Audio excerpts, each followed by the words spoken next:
Welcome back. This is KBC News Check. I'm Ben Troy Njue, and of course we are touching on matters that are affecting the country as we speak. After the mental health discussion, we are now switching gears to the impact of actually infrastructural development on the ecosystem. We have witnessed a lot of infrastructural developments in the last couple of, let's say, in the last couple of years, because looking at the SGR, we also have so many building, and also it's also in the Big Four agenda, the SDGs, and so you can keep the list, just keep going and going, but negative and positive impacts as well.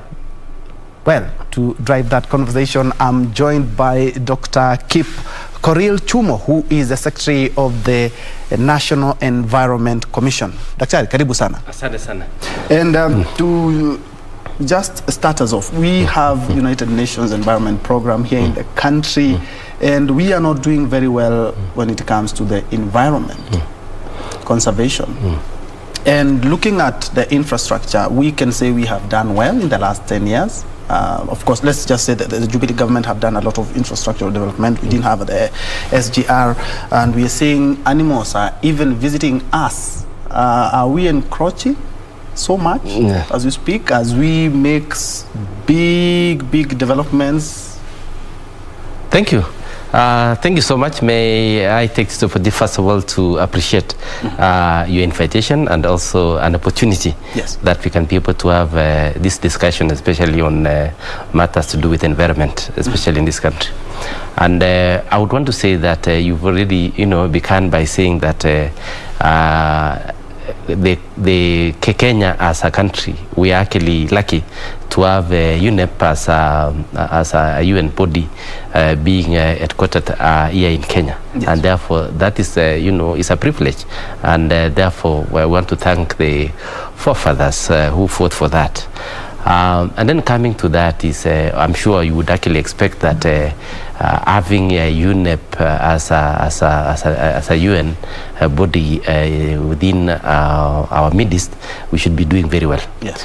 And one thing that I would actually want to say is, okay, partly we are not doing badly, and at the same time also we are not doing very good, because for one, there are many issues that have actually come up in terms of our development, in terms of our attitude, and the approach of looking at things. And from the environmental ombudsman perspective, where I come from, we look at first of all, the problem that we have in Kenya is not actually, it's not that we don't have the facilities, we don't have the capacity and all that. We still have a problem of attitude.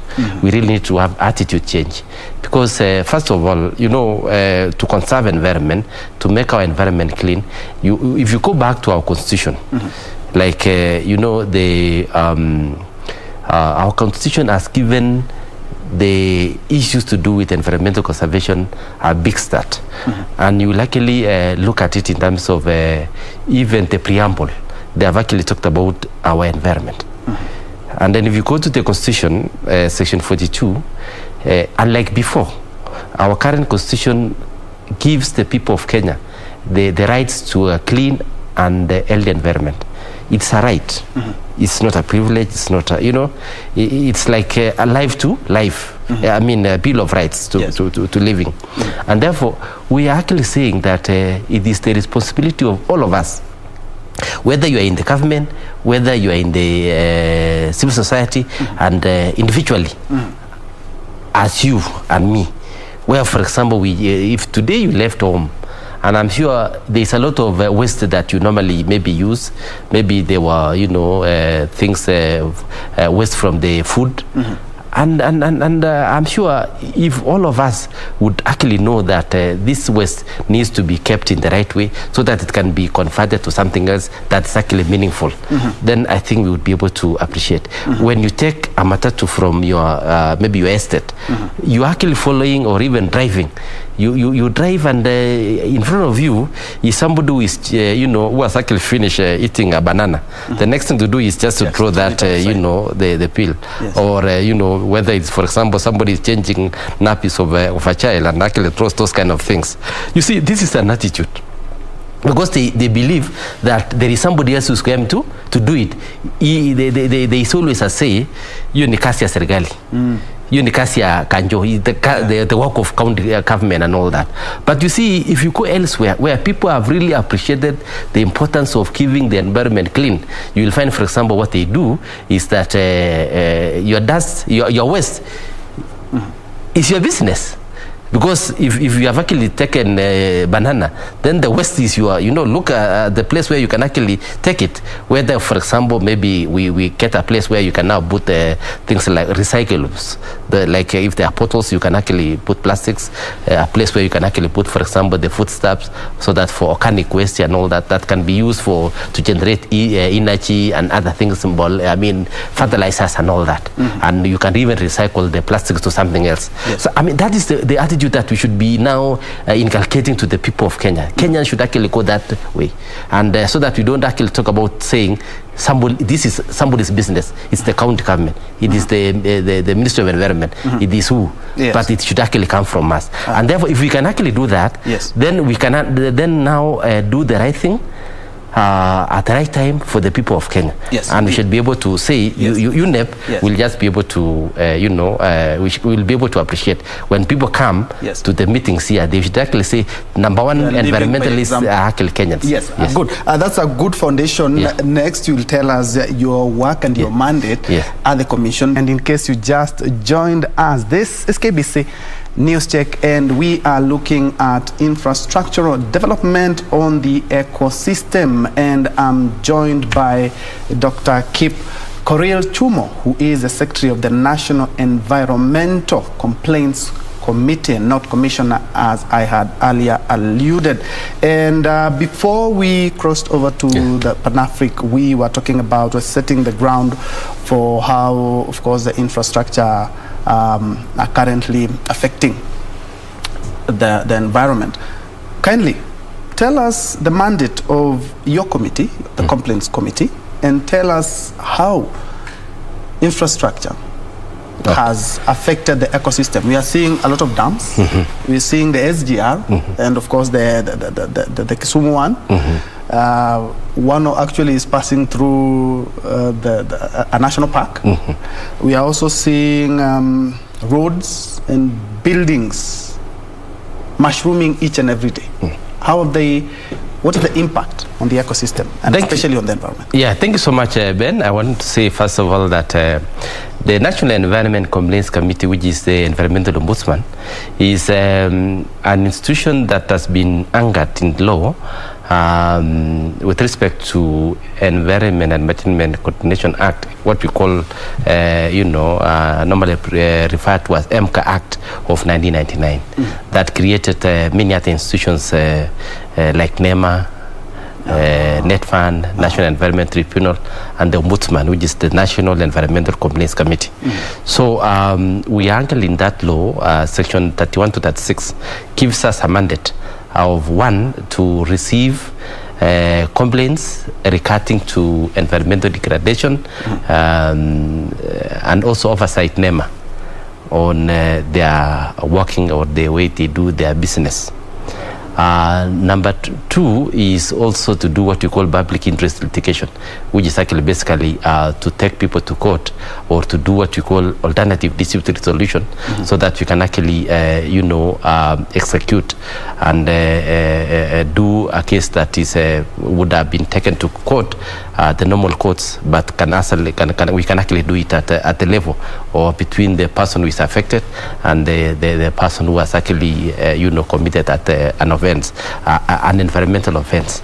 And these are actually issues that we normally receive every day. And most of the things that we do receive matters to do with things to do with waste management, the issue of garbage collection, issues of noise pollution, issues to do with water pollution, issues to do with illegal illegal cutting of trees, or deforestation. We are actually talking about matters to do with the, problem of what you call the land use problem. Like for example, this is a place which is supposed to be residential.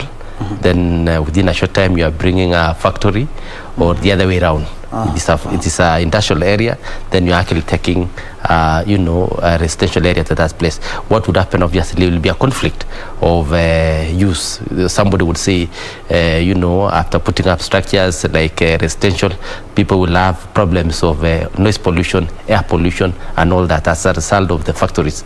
And therefore, this is an issue that if you go today to Kitengela, you go to places like Athi River, Mlolongo, most of these places within Nairobi, that is where we have now a lot of conflict, where, for example, it was a agricultural area, it was converted to industrial, then later now people also came up with residential. And therefore what's happening is that people are now complaining that a factory has to be removed because they actually maybe probably discharging waste or effluent or some discharge. Actually, on the same. Let me cut you on the same. There were complaints in Athi River because of a factory that was actually discharging its effluents in the river. And of course the smoke, the dust. Were you able to handle that complaint? Yeah, I think there are very many cases. Some of them are even in court now. Yes. Others we have already maybe asked NEMA to intervene, and the Water Resource Authority and the county governments of Machakos, and some of it have actually been adjudicated. Some of those people have been brought to book. Some factories have been stopped. They have been closed, and others have been taken to court. And at least some work has been done. But what I'm saying is there are still very many. There are still many other cases of that nature, because that is now Athi River, and we have Nairobi River.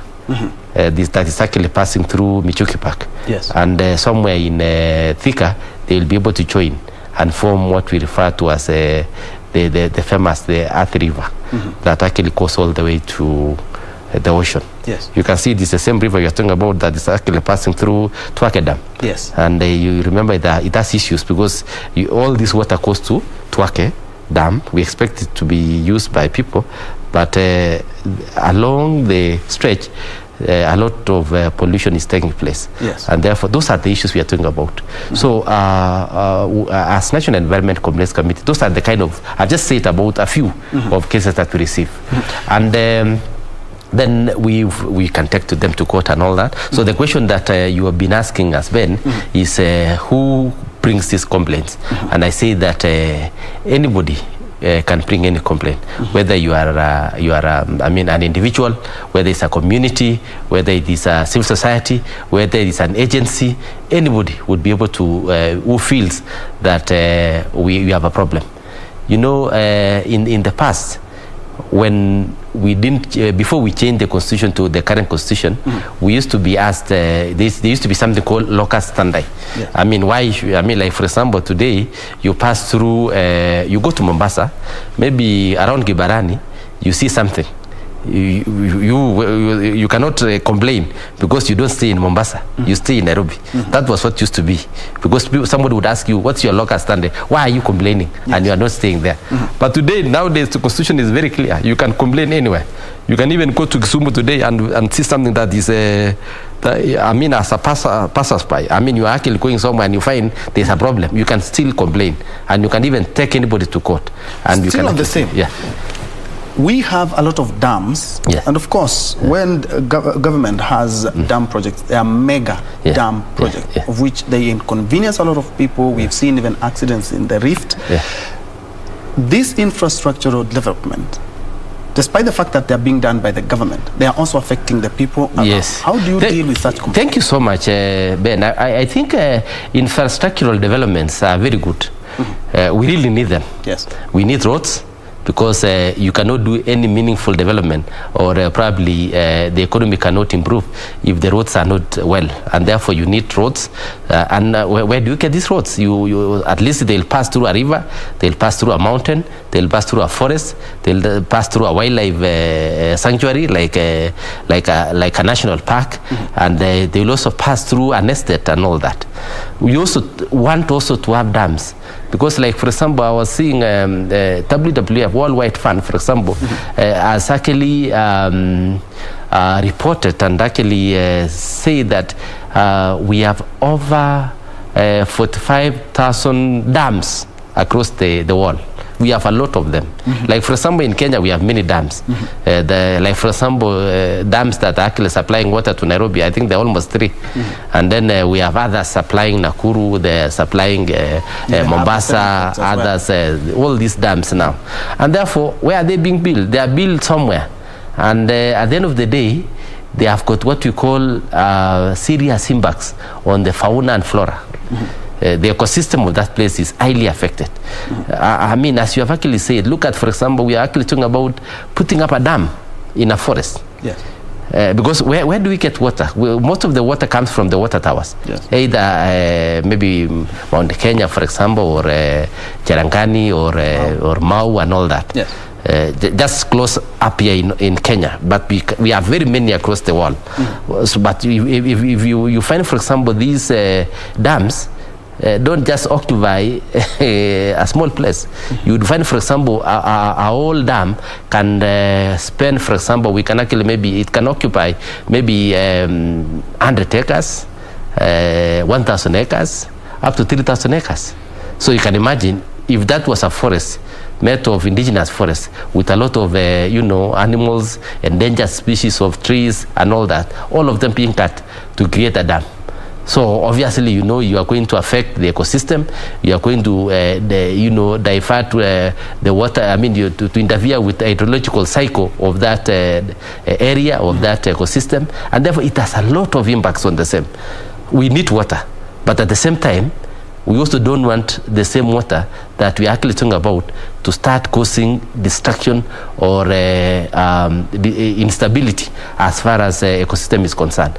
Look at, for example, we have had several roads that are being built across the forest.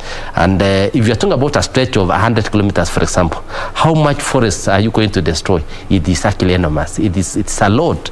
And therefore, that also costing us in terms of interfering with the migratory route of some of the animals, and obviously the wildlife will disappear. They will start now going instead of going the right direction. They will always try to to avoid these places. What will happen? Today I was watching some clip that is actually was actually trending somewhere, and the elephants from the Savo are now getting out of the national park. But why? It's good and safe to say that we have encroached on the environment. Yes, I mean, for example, we have done that because by doing roads, by doing all this, putting up structures, hotels and all that. Yes. You about I think a year ago, you remember what happened in Masai Mara, where, for example, there was a hotel. There was a businessman who had actually put up an hotel. Yes. And that hotel was actually probably along the migratory route of our animals, that's the wild beasts that actually migrate from Kenya to Tanzania. And I mean, what was the effect? Because of that kind of, the impact of the structure being built along their road, what would happen? There was a lot of stampede because they had to come back and all that. And a good number of those animals died during the stampede. Because you did get that complaint, didn't you? We got that complaint, and we did visit the place, and something that happened was that we came up with a report. We told NEMA to do that, and I think up to where we are, that hotel was closed. Okay. Yes, and I think our recommendations were followed, and I'm sure something has been done about it. And therefore, we are actually saying that is just an example. Yes. Otherwise, we have a lot of them, whether in Savo, whether it's Mount Kenya, or even Mau. But the most important thing is that we want development. For example, SGR, we know without SGR, with having SGR, it has actually made, transport of materials from Mombasa all the way to Nairobi a bit easier, for example. But then you see there are also challenges because that's actually passed through our national parks, whether it is Safo, whether it's Nairobi and all that. Now, one thing that has actually affected is mainly probably you find, for example, that those structures have been built within the migratory route. Yes. And you'll also find, for example, that flats, or rather, for example, some of the areas that this SGR is passing are actually very fragile or ecosystems, and that whether it's a swarm, a small swarm, or whatever it has actually interfered with. Go to, for example, to Narok, where we have around Naivasha, where, for example, our SGR has passed. It has actually created a lot of serious erosion because of the way those pillars were put and the way the structures were actually constructed and the change of course of water courses there. It has actually generated a serious problem, especially erosion. And you know what has happened? All that waste, all that soil has been swept. And where it is heading to is Lake Magadi. And you know that's another big problem. And you know the importance of Lake Magadi in Kenya? Yes. Being a source of the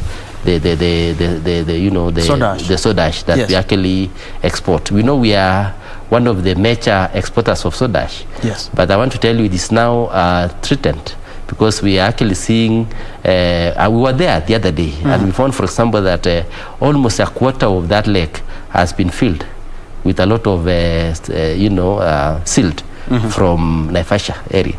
And that, therefore, one of the causes is actually the SGR. Okay. And therefore, we really need to do a lot of mitigation.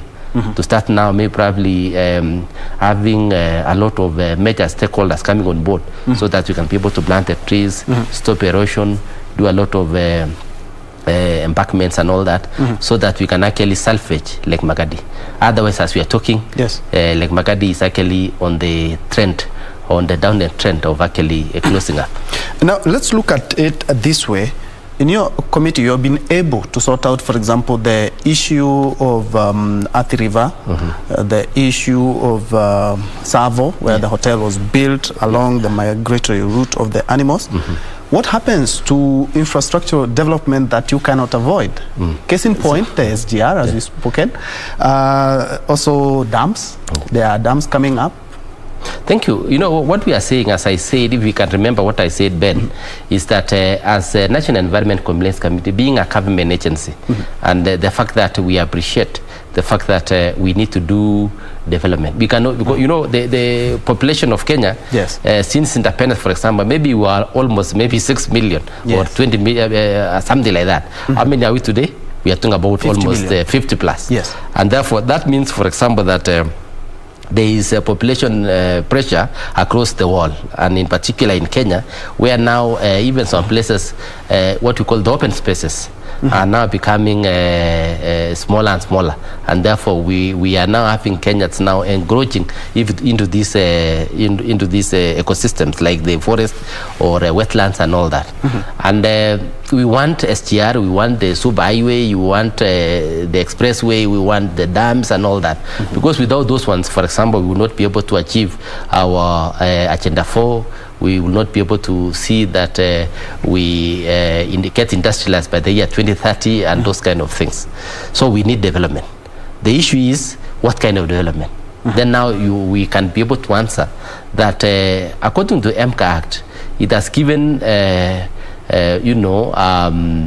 legislation that probably when it comes to the issue of doing such kind of developments, we need to do what we call environmental impact assessment. EIA, environmental impact assessment. If you can get that, we are talking about an impact. What we are saying, an impact is either positive or negative. And therefore, when you're actually putting up a dam in a forest, then you have to do an EIA environmental impact assessment, where you bring all the stakeholders. You do what you call public participation.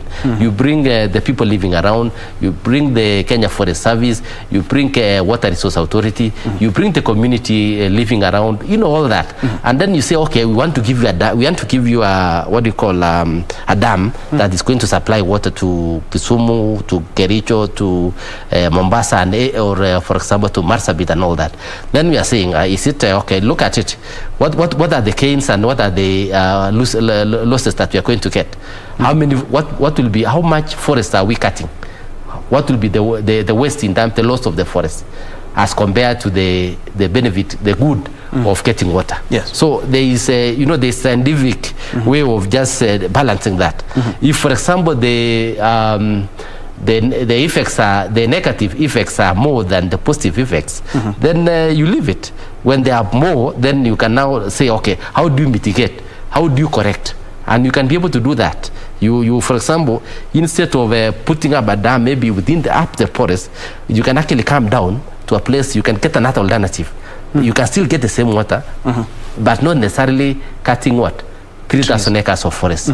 Or you can actually minimize from actually 1,000 acres of the forest, you come to around 50 acres of the forest and do a dam that is still supplying the amount of water that you wanted. Are you seeing that? Yes. So those are the things you do. Like, for example, SGR, we knew that it was wrong for it to pass through the national park. Yes. But then if you look at the environmental impact assessment which was done, there were provisions that were given out that, for example, instead of now putting the SGR in a way that it was actually going to impede or to affect the migratory route, they would actually also do an engineering aspect where they would actually maybe raise it and therefore allow the animals to pass under it. And you can see that's exactly what's happening now. That is a provision. And I think talking of such an infrastructural development, there has been a lot of wildlife and human conflict. You have received, I'm quite sure, numerous complaints. The use of technology. I've seen in some countries they use some acoustic to perhaps ward off the animals. Fencing. So have we seen all this? Because there are a lot of complaints, and especially when it comes to our national parks. Yeah, I mean, first of all, I think you've understood how we at least SGR was allowed to pass through the national park. So actually there's still some effects, but I think with time we would be able to mitigate it and all that. But coming to the point you are saying, for example, if you go to Amboseli, we have now Amboseli Park, for example, we have a lot of problems because there are new people, there are farmers who are coming in.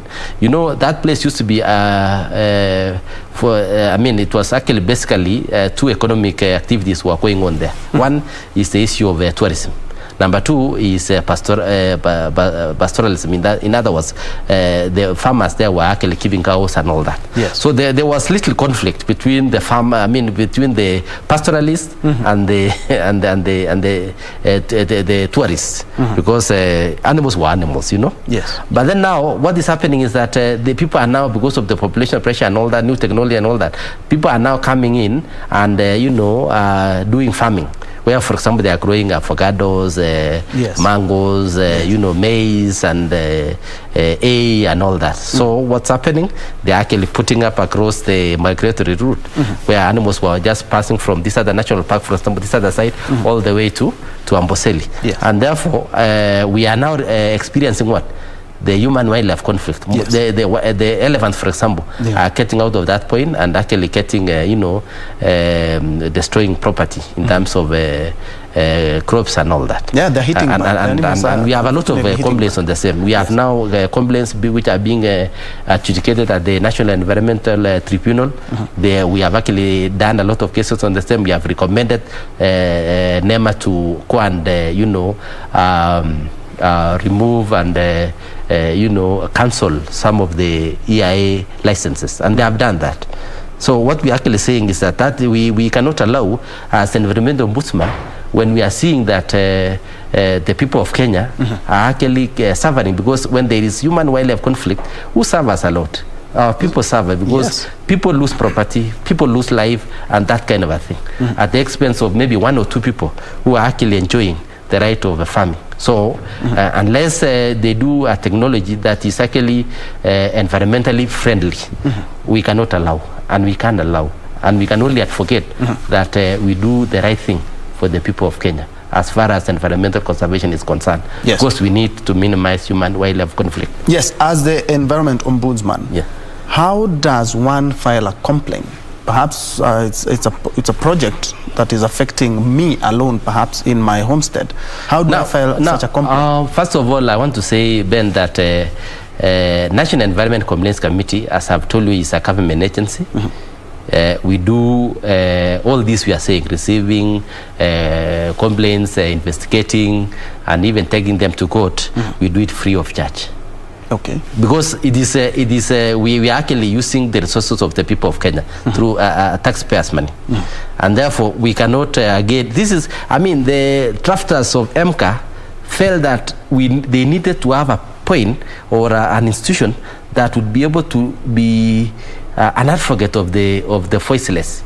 And therefore, you as Ben, if you have a problem, for example, if you come from maybe Embu and you have a problem with maybe somebody is putting up a structure that you think is going to interfere with your environmental rights, then what you need to do is just, if you look at our website, you can be able to, email your complaint. You can actually call. We have a phone number that you can actually call anytime, any day of the, whether it is a day, night, and all that. You can be able to do that. You can actually maybe send a letter. You can call. You can do all that. And once you have actually filed, then we just come to the ground and do investigate, and we acknowledge your complaint. So it's that easy. It is not. There's no much ceremonies on the same. You don't think like maybe probably like you. It is not a court where, for example, you need to file, do all that and all that. We shall be able to do with you once we have actually received your complaint. We have investigated. We have actually. We start at that level where, for example, even the county government, for example, or NEMA or KWS and all that can still sort it out. If they cannot sort it out, then we go to the next level. Which is actually going. Finally, it will be court. But in most cases, we don't even reach there. We always do ADR and we solve the problems. We have seen and we have done it. Mostly, what types of complaints do you receive? Basically, currently, I've said, for example, there is the number of complaints that we receive. Almost 30% is on garbage collection. I mean, most of the counties still have a lot of challenges in collecting waste. I don't know which state you come from, but you'll find, for example, in Nairobi, we have one dump site, which is still we are supposed to be using the Dandora one. Yes. But what's happening is that if you go today to Kangware, you will get another dump site. You go to Embakasi, you get another dump site. You go to maybe Matari, you get another dump site. You get, which are actually illegal. This now the failure of the county government, the failure of the NMS. They are supposed to do that. So when they complain, when one NG complain, we tell NMS, we tell the county government to ensure that they do that. If they don't, we shall take them to court. But they are not doing that. You've said yourself there are so many dump sites. So I mean, those are actually the challenges, but we are actually pushing them for them to do that. Because they still you do that, they collect today, after some time they come back again, they say the challenge is the other side is full, we are doing, there are many of those challenges, but we are saying everybody has been given an opportunity to work for the people of Kenya. NEMA has been given their work to do, and they need to do it. NMS have also been given their work to do, they need to do, and Kenyans are watching there because they are actually using their resources. Kenyans are paying through their noses taxes, and therefore they need a response in terms of people actually collecting waste and actually doing them justice. So that's actually one of it. The other one is about water pollution, which I've actually talked about in terms of factories, flower farms, and all that. These are the kind of complaints. And then obviously other complaints is deforestation. You will find, for example, you come from Mount Kenya, there's a forest next to you, then you see people just cutting trees just like that, and they would always raise an alarm, and we just go down there asking Kenya Forest Service to do their job, and they have actually done their job. I want to to tell you that with NECC, okay, we still have a challenge because NECC is basically based in Nairobi. It is still in Nairobi. We are yet to devolve so that people can get, complain in the next, whether it's the headquarter or something. But then we are now doing what you call MCA amendments that probably will ensure that we have also offices across the country. Yes, and therefore we should be able to do a better job.